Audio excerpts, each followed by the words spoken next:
نحمده ونصلي على رسوله الكريم اما بعد فاعوذ بالله من الشیطان الرجیم بسم اللہ الرحمن الرحیم ربی یسر ولا تعسر وتمم بالخیر وبک نستعین آمین یا رب العالمین۔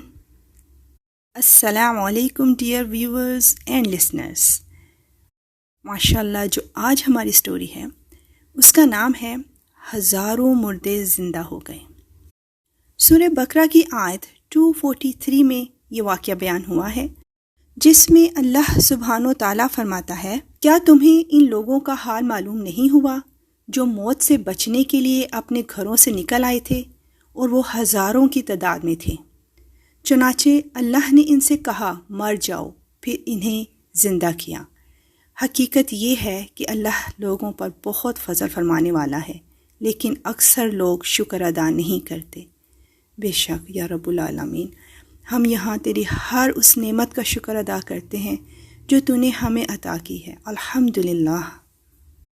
اس آیت میں جو واقعہ بیان ہوا ہے اس کی تفسیر قرآن کریم نے بیان نہیں فرمائی، صرف اتنا بتایا ہے کہ کسی زمانے میں کوئی قوم جو ہزاروں کی تعداد میں تھی موت سے بچنے کے لیے اپنے گھروں سے نکل کھڑی ہوئی تھی، مگر اللہ تعالیٰ نے انہیں موت دے دی اور پھر زندہ کر کے یہ دکھایا کہ اگر موت سے بچنے کے لیے کوئی شخص اللہ تعالیٰ کے حکم کی خلاف ورزی کرتے ہوئے کوئی تدبیر اختیار کرے تو ضروری نہیں کہ موت سے بچ ہی جائے، اللہ تعالیٰ اسے پھر بھی موت کی گھاٹ اتار سکتا ہے۔ بے شک یا رب العالمین۔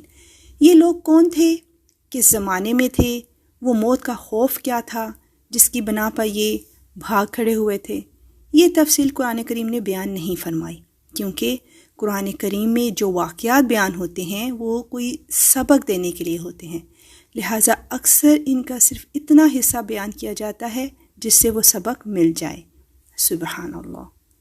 اگرچہ حافظ ابن جریر طبری رحمۃ اللہ علیہ نے یہاں حضرت عبداللہ بن عباس رضی اللہ عنہ اور بعض تابعین سے کئی روایتیں نقل کی ہیں جن سے معلوم ہوتا ہے کہ یہ واقعہ بنو اسرائیل کے لوگوں کا ہے، جو ہزاروں کی تعداد میں ہونے کے باوجود یا تو کسی دشمن کے مقابلے سے کترا کر اپنا گھر بار چھوڑ گئے تھے یا طاعون کی وبا سے گھبرا کر نکل کھڑے ہوئے تھے۔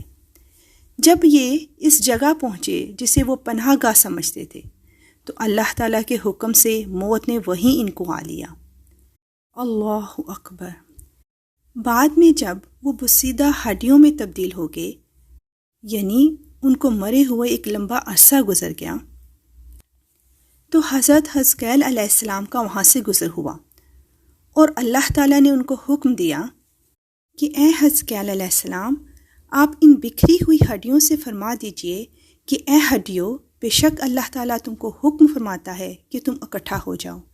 یہ سن کر بکھری ہوئی ہڈیوں میں حرکت پیدا ہوئی اور ہر آدمی کی ہڈیاں جمع ہو کر ہڈیوں کے ڈھانچے بن گئے۔ سبحان اللہ۔ پھر یہ وحی آئی کہ اے حزقیل علیہ السلام، آپ فرما دیجئے کہ اے ہڈیوں، تم کو اللہ کا یہ حکم ہے کہ تم گوشت پہن لو۔ یہ کلام سنتے ہی فوراً ہڈیوں کے ڈھانچوں پر گوشت پوش چڑھ گئے۔ پھر تیسری بار یہ وحی نازل ہوئی کہ اے حزقیل، اب یہ کہہ دو کہ اے مردو، خدا کے حکم سے تم سب اٹھ کر کھڑے ہو جاؤ۔ چنانچہ آپ نے یہ فرما دیا تو آپ کی زبان سے یہ کلمہ نکلتے ہی ہزاروں لاشیں زندہ ہو گئیں۔ اللہ اکبر۔ بے شک اللہ ہر چیز پر قادر ہے اور وہی خالق کائنات ہے۔ اس سے ہمیں سبق ملتا ہے کہ آدمی موت کے ڈر سے بھاگ کر اپنی جان نہیں بچا سکتا۔ اللہ تعالیٰ نے جو موت مقرر فرما دی ہے وہ اپنے وقت پر ضرور آئے گی، نہ ایک سیکنڈ اپنے وقت سے پہلے آ سکتی ہے اور نہ ایک سیکنڈ بعد۔ اگر ہم اس واقعے کو طاعون کے حوالے سے لیں تو یہاں ہمیں ایک حدیث مبارکہ ملتی ہے کہ رسول اللہ صلی اللہ علیہ وآلہ وسلم نے فرمایا، جب وبا کسی جگہ آئے اور تم وہاں ہو تو وہاں سے اس کے ڈر سے مت بھاگو، اور جب تم کسی جگہ وبا کی خبر سن لو تو تم وہاں مت جاؤ۔ بے شک قرآن و سنت ضابطۂ حیات ہے۔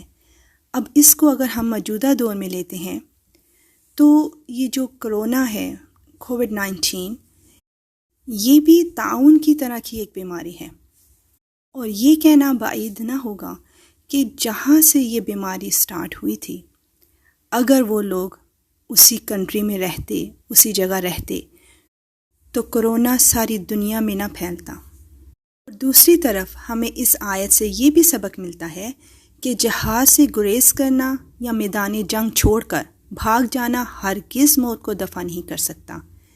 لہٰذا مجاہدین کو میدان جنگ میں دل مضبوط کر کے ڈٹے رہنا چاہیے، اور یہ یقین رکھنا چاہیے کہ ہم موت کے وقت سے پہلے نہیں مر سکتے اور نہ کوئی ہمیں مار سکتا ہے۔ یہ عقیدہ رکھنے والا اس قدر بہادر اور شیر دل ہو جاتا ہے کہ خوف اور بزدلی کبھی اس کے قریب نہیں آتی۔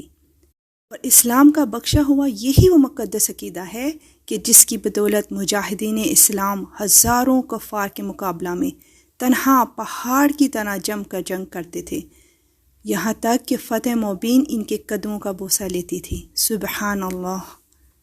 یہاں میں خالد بن ولید رضی اللہ عنہ کی وہ بات آپ سے ضرور شیئر کروں گی جو انہوں نے انتقال کے وقت فرمائی۔ خالد بن ولید رضی اللہ عنہ بہادروں کے پیشوا تھے، بے شمار جنگوں میں انہوں نے حصہ لیا، اور انہیں اللہ کی تلوار کہا جاتا تھا۔ انہوں نے اپنے انتقال کے وقت فرمایا تھا کہ کہاں ہیں موت سے ڈرنے والے، لڑائی سے جی چرانے والے نامرد، وہ دیکھیں کہ میرا جوڑ اللہ تعالیٰ کی راہ میں زخمی ہو چکا، سارے جسم میں کوئی جگہ ایسی نہیں جہاں تیر، تلوار، نیزہ، برچھا نہ لگا ہو، لیکن دیکھو کہ آج میں اپنے بستر پر فوت ہو رہا ہوں۔ اللہ سبحانہ و تعالیٰ ان کے درجات بلند فرمائے، آمین یا رب العالمین۔ دعا ہے کہ ہم ہمیشہ رضا الہی پر راضی رہ کر ہر حالات میں صابر و شاکر رہیں، اور بے شک اللہ تعالیٰ اپنے ایسے بندوں کا ساتھ کبھی نہیں چھوڑتا، انشاءاللہ، آمین یا رب العالمین۔ Now is questions time. Yes, آج 2 نہیں 3 questions ہوں گے، ماشاءاللہ۔ Question 1، زندگی اور موت کس کے ہاتھ میں ہے؟ Question 2، ہزاروں مردے زندہ ہونے کا واقعہ سورہ بقرہ کی کون سی آیت میں بیان کیا گیا ہے؟